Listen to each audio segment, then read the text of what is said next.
आमद सानी यीशु मसीह को रूबरू देखने की मुखलसाना तवक्को करने के लिए हमें रोज़ाना खुदा और एक दूसरे के साथ रफ़ाकत में रहना चाहिए। नवीद मलिक आपकी खिदमत में हाजिर हूं और आज इसी मौजू पर आपसे बात करूंगा। यूहन्ना रसूल झूठे एसातिज़ा, झूठे रसूल और झूठे अंबिया के बारे में बात करता है और उसके साथ साथ वो यीशु मसीह की दूसरी आमद का हवाला देता है कि वो आता है और वो इस तसव्वुर पर बात करता है, इसे इसकी फिक्र है। और इस तरह इस अगली आयत में दूसरे बाब की 28 आयत में वो मसीह की वापसी की तवक्के के बारे में बात करता है। कहता है, गर्ज ए बच्चों। वैसे वो ये कह सकता था अब जबकि वो तकरीबन 90 साल का था और वो मसीह में अपने भाइयों और बहनों का जिक्र कर रहा है, लेकिन वो उन्हें खानदान में बच्चों के तौर पर देखता है। गर्ज ए बच्चों, उसमें कायम रहो ताकि जब वो जाहिर हो तो हमें दिलेरी हो और हम उसके आने पर उसके सामने शर्मिंदा ना हो।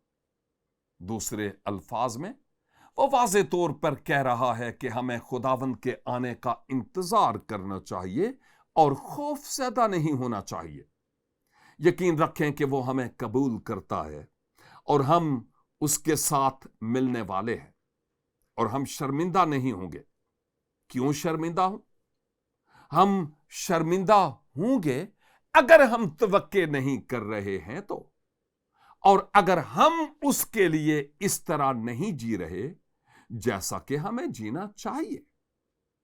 लिहाजा यूहन्ना हमारे तर्ज जिंदगी के बारे में फिक्रमंद है।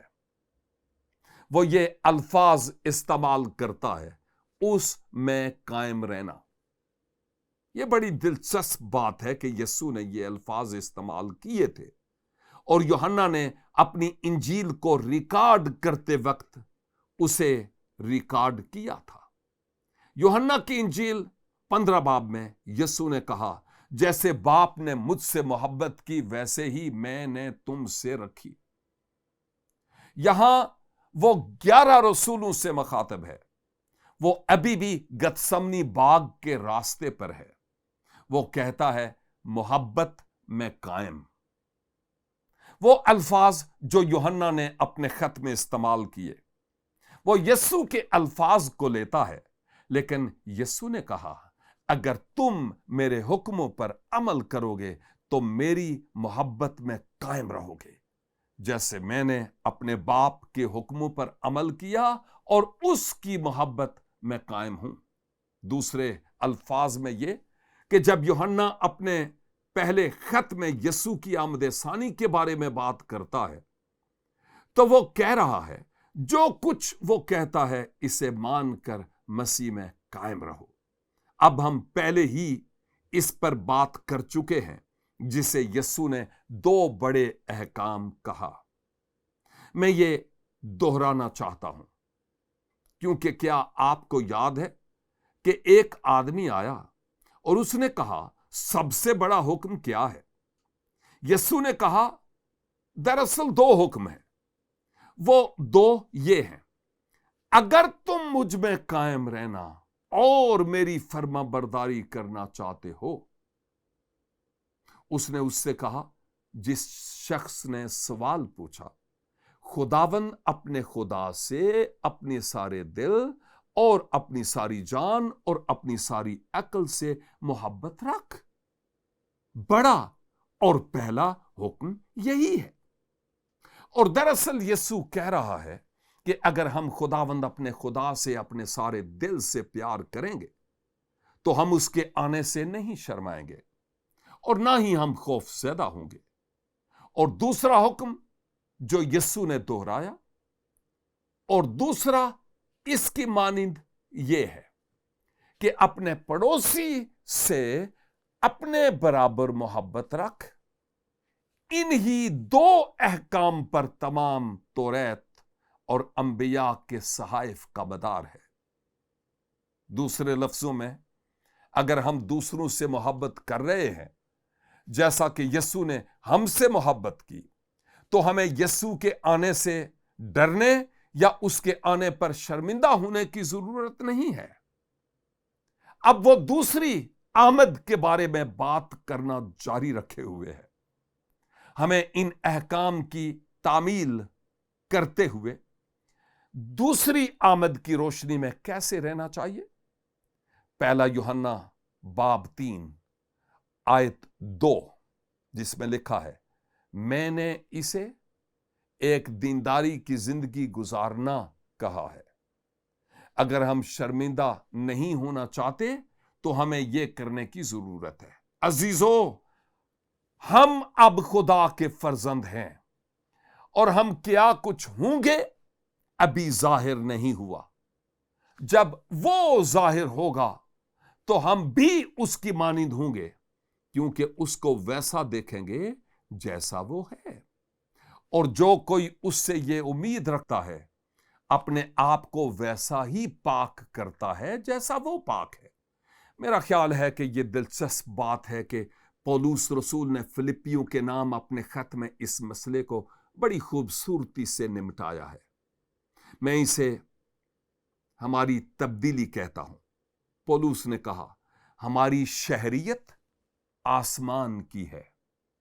एक लम्हा इस बात पर सोचें, हमारी इस दुनिया की शहरियत नहीं है। अगर हम सच्चे ईमानदार हैं तो हम आसमानी शहरी हैं। हम एक मुनज्जी यानी खुदावंद यीशु मसीह के वहां से आने के इंतजार में हैं। वो अपनी उस कुव्वत की तासीर के मुवाफिक जिससे सब चीजें अपने ताबे कर सकता है, हमारी पस्त हाली के बदन की शक्ल बदलकर अपने जलाल के बदन की सूरत पर बनाएगा। मुझे यकीन है कि यह जाती और इज्तमाई दोनों लिहाज से है कि इस कमरे में मौजूद हम में से हर एक शख्स बतौर ईमानदार यीशु मसीह की तरह बिल्कुल नया बदन हासिल करेगा। लेकिन यहां एक और माना भी है और इसे मकाशफा की किताब में खूबसूरती से बयान किया गया है, जहां हमें मसीह की दुल्हन के तौर पर बयान किया गया है। हम बाहमी तौर पर मसीह के बदन के तौर पर मसीह की दुल्हन हैं। हम यीशु मसीह को कैसे पेश करते हैं?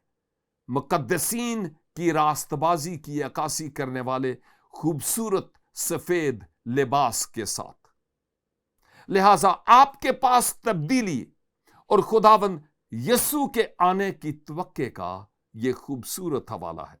अब हकीकत यह है कि वो वापस नहीं आया। ऐसा ही है ना? क्या यह दिलचस्प नहीं है कि यीशु के आसमान पर वापस जाने के 60 साल बाद वो कह रहे हैं, यीशु के आने का वादा कहां गया? दर हकीकत वो ये यीशु के आसमान पर जाने के बाद थोड़े अरसे के बाद ही कह रहे थे। इसके आने का वादा कहां गया? 2000 साल बाद भी लोग ये सवाल पूछ रहे हैं।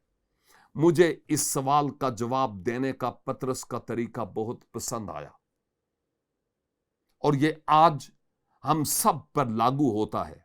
ये खुदा का तर्ज है। ये सुनिए जो पतरस ने लिखा, ए अजीजो, ये खास बात तुम पर पोशीदा न रहे कि खुदावंद के नजदीक एक दिन 1000 बरस के बराबर है और 1000 बरस एक दिन के बराबर।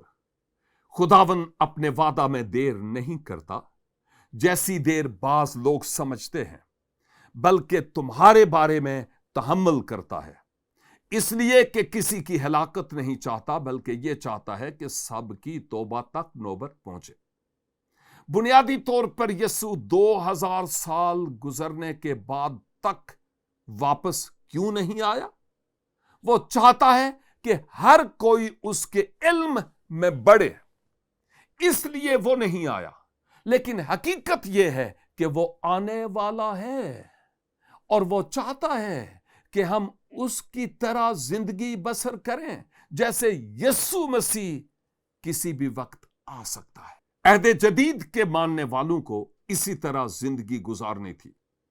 2000 سال بعد ہمیں اسی طرح جینا ہے، لہذا ہمارے پاس یہ سوال ہے، کچھ مسیحی مسیح کی دوسری آمد کے عقیدے کے بارے میں کس طرح انتہا پر چلے گئے ہیں؟